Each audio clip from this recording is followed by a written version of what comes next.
Hello dear students, welcome to our channel educational गोल।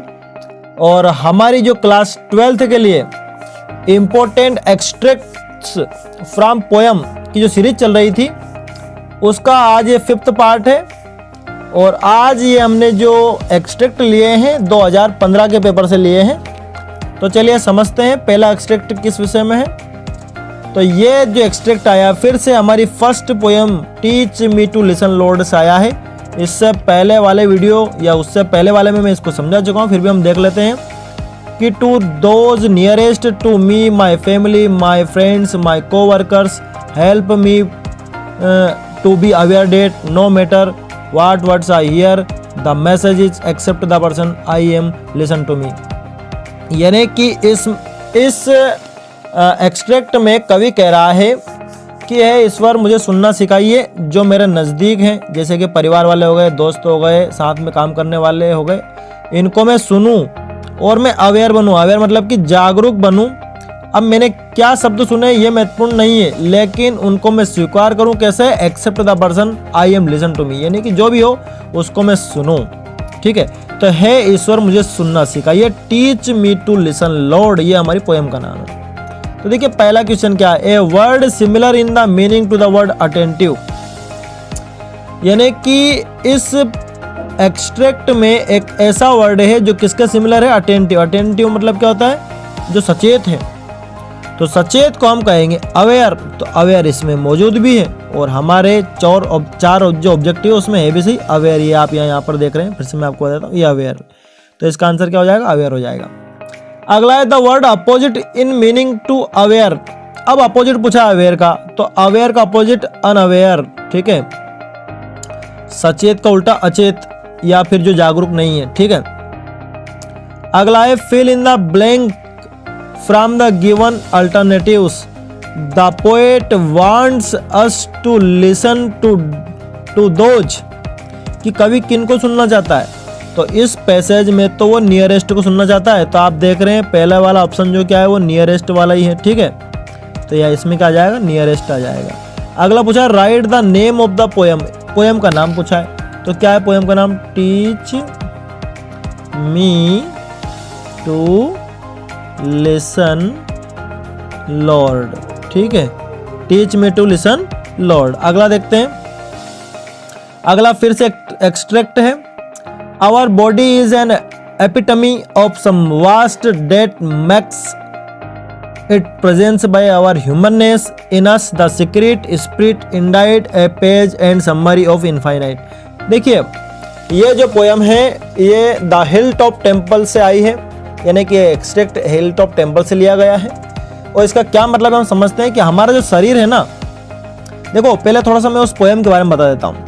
उस poem में बात इस विषय में हो रही है कि कोई एक मंदिर है जो पहाड़ी के शिखर पर बना हुआ है और उस मंदिर तक हर कोई नहीं पहुंच सकता, जिसके बहुत अच्छे कर्म है वही पहुंच सकता है। यानी कि ऐसी आप ऐसा मान सकते हैं कि मोक्ष उसी को मिलेगा जिसके कर्म अच्छे हैं, हर कोई मोक्ष तक नहीं पहुंच सकता।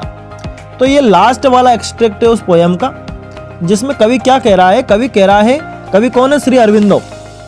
बहुत ही आध्यात्मिक पोएट है और वो जो लिखते हैं बहुत ही कम लोगों को समझ में आ पाता है कि वो क्या कहना चाहते हैं, क्योंकि वो स्पिरिचुअलिज्म के आधार पर लिखते हैं। तो वो यहाँ पर भी लेसन हमारा कुछ वैसा ही है। मतलब हम क्लियर नहीं कर सकते कि किसी मंदिर की बात हो रही है या फिर वो मोक्ष की बात कर रहे हैं। मंदिर को उन्होंने सिर्फ सिंबल के रूप में लिया है, क्या बात है। लेकिन फिर भी हम समझने की कोशिश करते हैं। वो कह रहे हैं कि हमारा जो शरीर है ना, वो एक बहुत बड़ी आत्मा जो है उसका सिर्फ एक एपिटमी है, यानी कि एक छोटा सा अंश है। That makes its presence by our humanness, कि हमारी मानवता से हम वो जो महान आत्मा है, हम मनुष्यों के द्वारा उस महान आत्मा का प्रत्यक्षीकरण हो रहा है। यानी कि हम कह सकते हैं कि वो अगर बहुत बड़ी वो परम आत्मा है, तो हम जो सारे मनुष्य हैं हमारे अंदर आत्माएं हैं, तो वो परम आत्मा है। अगली वाली लाइन से और स्पष्ट हो जाएगा, इन अस द सीक्रेट स्पिरिट इंडाइट, कि हम सबके अंदर वो गुप्त आत्मा मौजूद रहती है। A page and summary of the infinite, हम कह सकते हैं कि अगर जो परम आत्मा है वो इनफाइनाइट है तो हम उसका सिर्फ एक पेज है या फिर उसका एक समरी है सिर्फ। ठीक है, यानी कि हम बहुत छोटे हैं, परम आत्मा बहुत बड़ी है। इस विषय में ये पोयम का एक्सट्रैक्ट है, आपको समझ में आ गया होगा। तो देखते हैं, द पोयम इज, कौन सी पोयम है? The hilltop temple. ठीक है, अगला देखते हैं, what is the meaning of infinite? Infinite का मतलब क्या होता है? जो अनंत है। तो अनंत कौन है? ईश्वर या परमात्मा। तो डेट मीन्स नो एंड, जिसका कोई अंत ही नहीं है, डेट मीन्स नो एंड।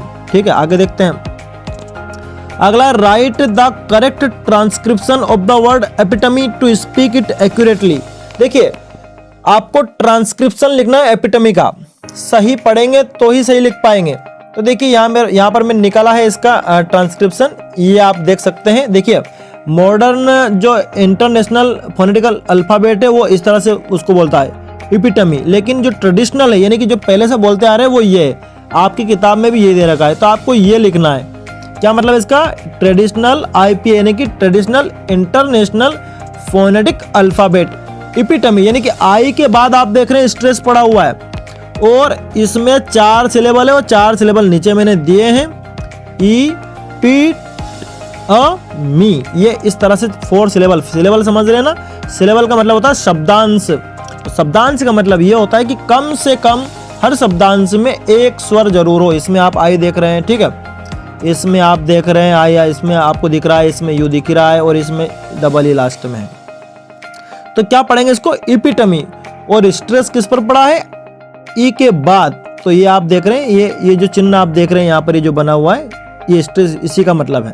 तो आपकी किताब में ये वाला दे रखा है, लेकिन मॉडर्न में अभी इसको ऐसा बोलते हैं, लेकिन आप ये चलने दें, ये वाला। ठीक है, तो आप ये बना क्या है? ठीक है, आगे देखते हैं अगला क्वेश्चन क्या है हमारा। अगला क्वेश्चन है, right the adjective form of the word eternity. Eternity जो शब्द है उसका एडजेक्टिव फॉर्म लिखना है। तो इटर्नल, तो क्या बन जाएगा? इटर्नल। ठीक है, इटर्निटी मतलब शाश्वतता, वो नाउन थी और ये हो गया आपका एडजेक्टिव हो गया। ठीक है, तो इस तरह से ये 5th पार्ट भी कंप्लीट हो गया। अगर आपको वीडियो अच्छा लगा हो तो अपने दोस्तों के साथ शेयर करिए। Thanks for watching.